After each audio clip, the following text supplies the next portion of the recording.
there, this is Doctor with Rangers of Wrestling, bringing you the Wrestling Time post show. It is Monday, February 6, 2023, which means I will be reviewing Monday Night Raw. Alright, so we have quite a few things to talk about. Now, normally when I review the show, I always like to do the review in order, but because of the final match and the incredible promo Cody Rhodes cut, I feel like I need to start with that. So, Cody Rhodes came out and he talked about how he last week came out and talked about with respect about Roman Reigns, and the crowd booed Roman's name. And it kind of looked like Cody was a bit confused as to why they were booing. I don't know if he thought that they were booing him or if he thought that they were booing Roman. But then they started cheering for Sami Zayn. They start talking about how Sami Zayn has momentum, and the crowd starts chanting for Sami Zayn. And Cody brings up the fact that he might face Sami Zayn at WrestleMania, which the crowd goes wild for. And he talks about how he has respect for his friend Sami Zayn. And guess who comes out? Just take a gander as to who comes out. None other than Paul Heyman. So Paul Heyman interrupts, and he says that one day, hopefully not at his expense, Cody Rhodes can have the understanding that the week coming out of a major event like Mania and Rumble, and he says that Roman Reigns and him congratulate Cody Rhodes on winning the Royal Rumble. And then the crowd starts chanting for Cody and the "You Deserve It" chants. So then Cody Rhodes starts talking about how Dusty and his brother Dustin had a nickname for Paul Heyman. And Cody has an unparalleled respect for Paul Heyman. And he starts talking about how in the year 2000, Hard Times was more than just a promo. His family had gone broke, and Dusty was doing car commercials to keep his car. And then he got a phone call from Paul Heyman. And he says that if Dusty agreed to be on ECW, Paul Heyman agreed to pay him well. And Cody Rhodes says that Paul Heyman gave Dusty his confidence back. And he mentions how he was somewhere else causing trouble, and that Paul Heyman showed him the way. I wonder if he's referring to AEW, because he didn't straight up say it, and I don't think they're allowed to name drop it yet. And Paul Heyman says he was caught off guard. He was caught off guard by this, and like you can see it in Heyman that like he looked like he wanted to cry. This isn't about his dad. It's about Cody. It's about Cody winning at Mania. WrestleMania is a different story, and that's a story that Cody needs to finish. Now, he says that Cody will come under the spotlight, and Cody will break under stress. And he starts talking about how, like, because they were in Orlando, he talks about how the Performance Center, Dusty trained and prepped some of the biggest stars of this generation. And he mentioned Seth freaking Rollins, Becky Lynch, Bayley, Kevin Owens, and of course Roman Reigns, who has achieved the highest level of success. And he says that Dustin didn't train or prep Cody, and that as a father himself, he maybe thought Dusty could make it. Dusty thought that maybe Cody could make it on his own. And he can't convey in words how much Paul Heyman loved Dusty and that Dusty loved Cody. And he starts talking about how in his last conversation with Dusty, he told him that Cody was his favorite son, but Roman Reigns was the son he always wanted. When Paul Heyman said this, my jaw dropped, and I was like, damn, that was just mean and cold-blooded. And then Cody says that all he wants to do is win the title, but everyone's trying to make it personal. And that Roman Reigns will pay when Cody Rhodes takes the titles from him. So this was an absolutely phenomenal promo, phenomenal segment. Both Cody Rhodes and Paul Heyman knew exactly what they were doing, because for a while now, there's been talks, or at least Twitter, people have been talking about how it should be Sami Zayn versus Roman Reigns at WrestleMania, and that or it should be Cody versus Roman versus Sami Zayn. First of all, if it's Cody, if it's Roman Reigns versus, did you see Beth Phoenix slam Dominic Mysterio? I did see that, and I will talk about that in a little bit. First of all, if it's Sami Zayn versus Roman Reigns at WrestleMania, you're taking away a match from Kevin Owens. You're taking away a match from the Usos. And honestly, this was freaking phenomenal. I think we're going to build to Roman versus Cody after the Elimination Chamber. But this was just a start. Just imagine when Cody Rhodes and Roman Reigns actually interact with each other. Like, this should sell you that WrestleMania main event. It really should. Because this was a phenomenal promo and phenomenal segment. I mean, they both did their job, what they were supposed to do. And see, the fans haven't turned on Cody yet. So I'm not buying the fans are going to turn on Cody because it's not Sami Zayn. But wow, this was great. It really was. I wasn't expecting this. I was expecting the run-of-the-mill Cody Rhodes promo, the run-of-the-mill Paul Heyman promo. And here we are. We got this phenomenal segment. Like, honestly, like, this was a bit of a long segment, but I don't mind it being long. Like, this was really, really great. And honestly, I this promo should have made people start thinking that WrestleMania main event should be Roman versus Cody. Okay. So that takes care of the Cody Rhodes, Paul Heyman stuff. Like, they made it personal by bringing that up. Like, you don't mention that to someone. So next we're going to talk about the cage match. Becky Lynch versus Bayley. So we should have gotten this match a couple weeks ago, but we didn't because Bayley and Damage Control attacked Becky Lynch. So we didn't get the match. And so we got it this week. The match was good. Decent match. But I want to talk about the finish. So Becky Lynch ends up winning this because Lita comes out and she assisted her. She hit the twist of fate to Io Sky. And one of the most random finishes that I've seen ever on Monday Night Raw. Especially because I don't get why they bought out Lita. What does she add to the Becky Bayley story? Now, then again, Lita did compete in a side of steel cage match. So there's that.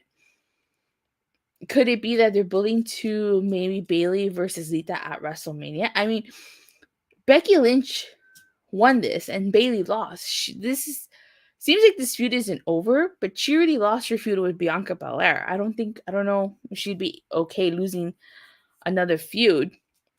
But it's just still really random ass ending if you ask me. Like, really, Lita? Don't get me wrong, I'm happy I saw Lita back, but just okay.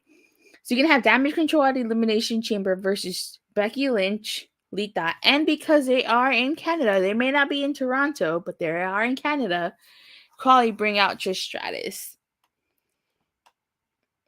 But overall, that was still really random. All right. So now that we've gotten those two segments out of the way, let's talk about the Edge and Beth Phoenix promo that kicked off Monday Night Raw. Okay. So Edge starts talking about how he's the king of comebacks. And that Judgment Day is his fault. It was his idea to elevate talent who he thought deserved it. And he starts talking about how everyone is much better off than they were. I liked how Edge was like pointing at the sign, like at the WrestleMania sign, which is because it is WrestleMania season. Everybody always points at that sign. He says that he knew Bellaire didn't have what it took to make him say "I quit." He is the kind of man who is not used to feeling helpless.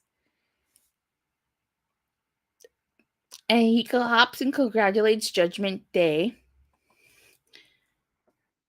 He says he never lost it, but the thing is, the bad problem was made even worse. Miami help? LOL. I don't get it. Miami help? And then Judgment Day comes out. And Priest is talking about how every time they beat down Beth Phoenix and Edge, they keep coming back. Rhea's busy traveling the world promoting WrestleMania. And Edge says that they truly have each other's back, and he can't wait till Ray snaps and 619's his throat.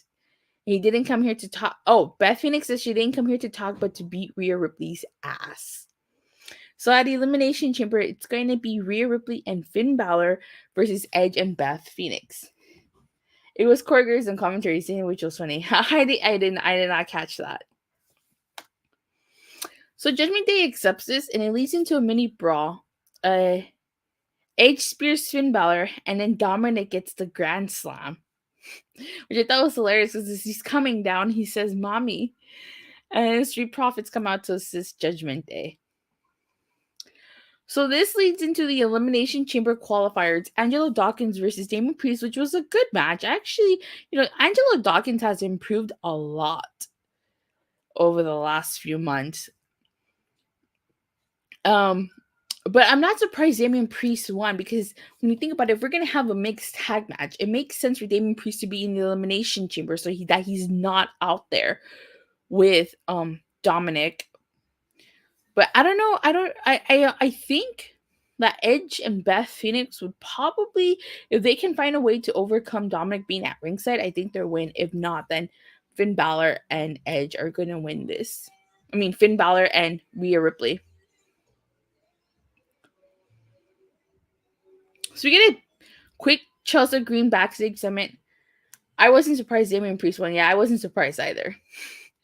Well, actually, first it starts off with the Maximum Male Models being signed up to Raw, so they're now officially part of the Raw roster. And if you watch the YouTube skits, Making It Maximum, they're actually pretty funny. Kind of reminds me in a way of Breezango with their fashion files. Oh, I miss Breezango.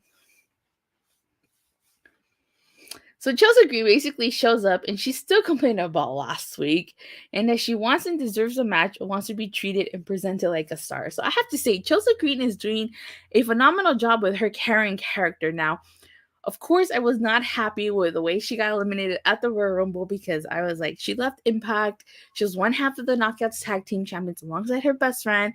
She comes, and this is how she debuts. But, if this is a part of the character, that's part of the character, that I'm perfectly fine. I'm actually, happy Chelsea Green is getting this opportunity, because she did not really get this opportunity the last time she was on the main roster. So, the last time she was in WWE. So, really happy for her. She's killing that character. Give me a second, you guys.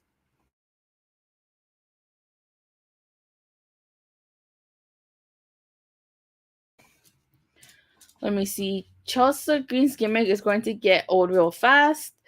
Signed to Raw. Let me get that bleach. They're actually pretty funny if you watch that skit. Okay. So we get a Baron Corbin versus Dexter Lumis, which I felt was like the weakest match, or the weakest point of this Raw. Was not a huge fan of this. This match didn't do anything for me. But one thing I will note about this match is that JBL was at ringside. He did not look happy. I don't know if he didn't look happy to be out there, if he was just not happy with Baron Corbin's performance, because Baron Corbin is definitely on a losing streak here. We all know what happened last time you went on a losing streak. All right. And honestly, I was never a fan of the whole JBL Baron Corbin pairing, because it just didn't make sense to me. How is Baron Corbin the modern day wrestling god when he keeps losing? I went to the bathroom, came back, and that match was over. Well, that was a bathroom break match, I guess.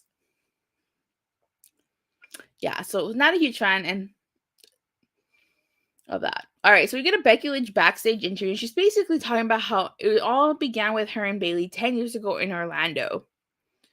And she says she's going to teach Bayley not to talk about her family, and that she has one ace up her sleeve that she might execute tonight. We get a Brock Lesnar promo, and the whole gist of this is he's talking about how he cannot get Bobby Lashley out of his head. He tried to go ice fishing, and all he could think about was Bobby Lashley. And that what he was gonna do to Bobby Lashley. He's wearing a $5 denim. I thought that was hilarious. He's like, "This is $5 denim." He's talking about how inside that $5 denim is a multi-million-dollar contract that states Lashley versus Lesnar at the Elimination Chamber, and he calls out Bobby Lashley. So I'm actually surprised they're doing it at the Elimination Chamber. So then what's the WrestleMania match? I'm very curious about that. So Bobby Lashley says he didn't know that Lesnar was going to be there, and he wants to take a trip down memory lane. He takes the contract and says that his lawyer is going to look over the contract. So the official contract signing is next week. It was announced. And Brock Lesnar hits an F5 to Bobby Lashley, and the people are chanting one more time. So he does it one more time. So poor Bobby Lashley got F5 twice because the people were chanting one more time. But like I said, I'm pretty surprised that match is happening. I was not expecting that to be the Elimination Chamber match. So maybe after the Elimination Chamber, we will move on from Lashley and Lesnar.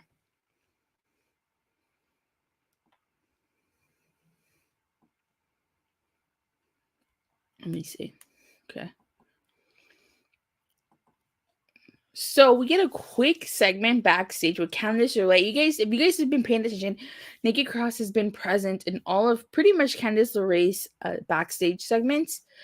And so Dexter Lumis hands Candice LeRae a drawing of herself, and then she spots like Nikki Cross.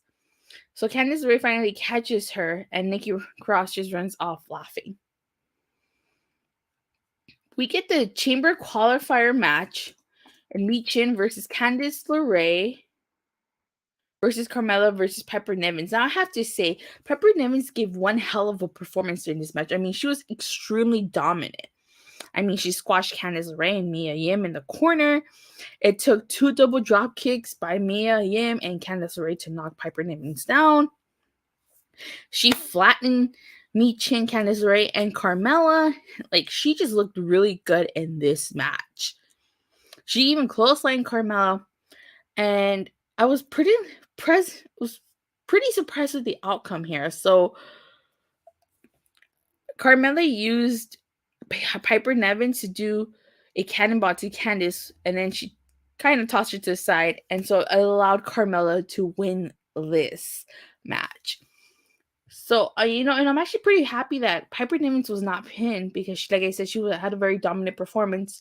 I guess they don't want to do Piper Niven in the Elimination Chamber yet. So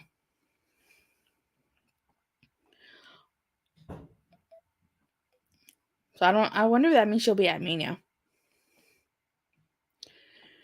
Alright, so after this, we get a Baron Corbin segment. And he goes up to JBL and he's like, so what are we doing next? And JBL tells him that there is no we, that he headlined WrestleMania. Give me a second.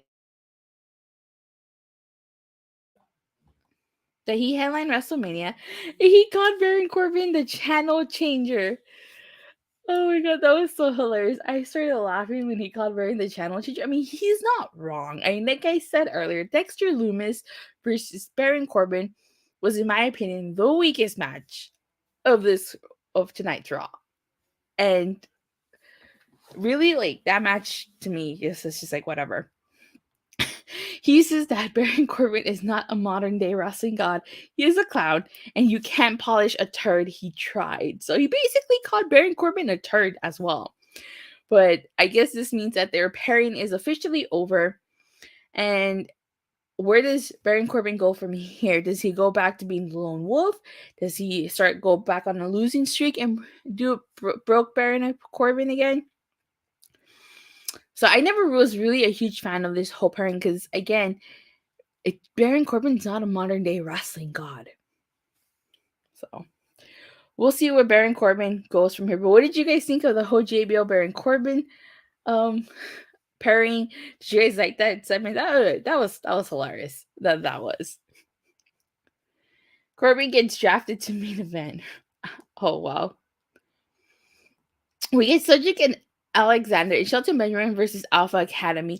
Cedric Alexander and Shelton Benjamin being accompanied by MVP. So maybe the Hurt Business is officially back together, except for Bobby Lashley. So this was a good match. Those 2 running knees to Otis that Shelton Benjamin did, which was followed up by a Samoan job, were pretty cool. I like the JBL segment. I like the segment. JBL was right about him. Yep, he definitely was. And so Cedric Alexander and Shelton Benjamin pick up the win, a much needed win, if you ask me, because they've just been MIA. And if you're going to reunite the Hurt Business, this is a good start. You need to start racking up victories. And all that's missing now is just Bobby Lashley. And I have a feeling that probably after Bobby Lashley's rivalry with Lesnar is over, he probably will join the Hurt Business. We get a quick Miz segment, and he's basically saying the whole point of this is that he's going to get a rematch next week with Rick Booze. We get Asuka versus Chelsea Green. And honestly, like I said earlier, I'm really happy Chelsea Green is getting this opportunity to shine. She did not really get a chance to shine last time.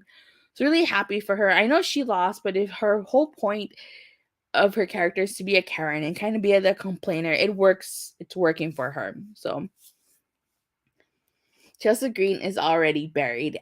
I didn't necessarily think that, but like I said, I wasn't too happy with her performance at the Royal Rumble. But again, if it's for her character, I think it makes sense.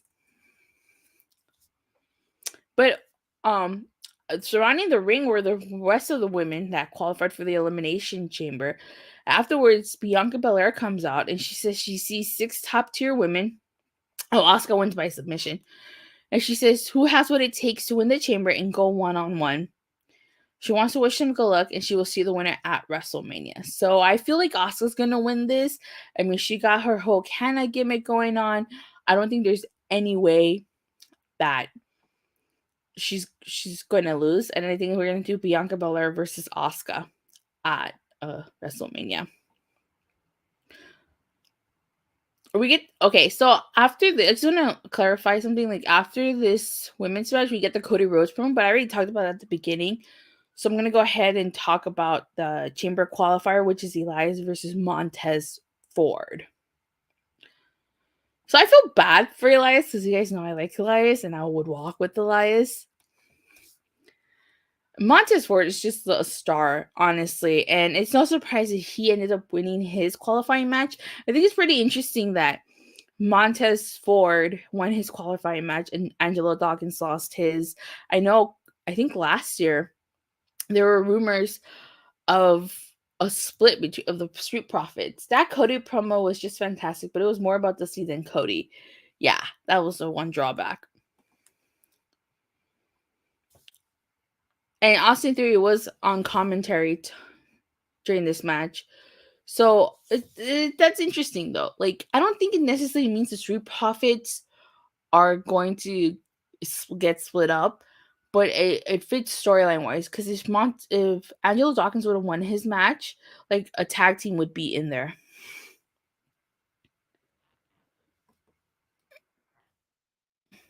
So one of them had to win and one of them had to lose, and I think it was the right call